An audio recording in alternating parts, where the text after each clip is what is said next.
na problema o kaya'y may agam-agam na nais ng kasagutan? Aba, itanong mo yan kay Kong Roman. Sa ating episode ngayong araw, alamin ang epektibong hakbang na pwedeng gawin sa sumbong ng panghihipo mula sa isang netizen. Kong, ano po bang dapat gawin?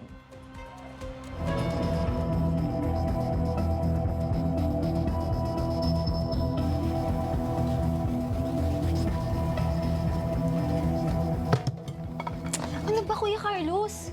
Sorry, Lucy. Ikaw pala yan. Kala ko yung misis ko yan. Sorry.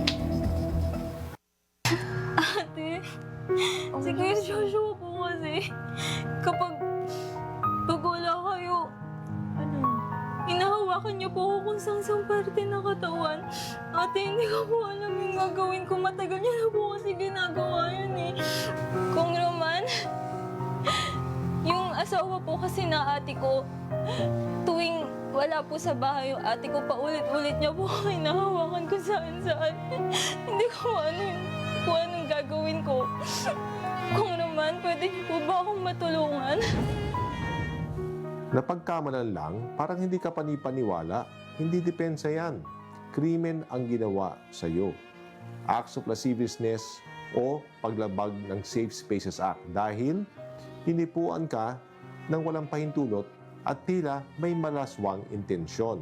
Pero bago magsampa ng criminal case, kayo ba ay nakatira sa isang bayan o lungsod? Kung oo, dumulog muna sa barangay para mabigyan ng barangay ng pagkakataon na mapagkasundo kayo.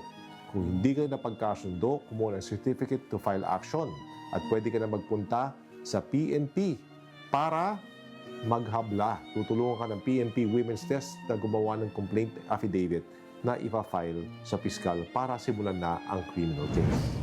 Sa mga nais humingi ng payong legal na libre, magpadala lang ng mensahe sa congresstv24@gmail.com o kaya sa aming social media page, Congress TV Digital.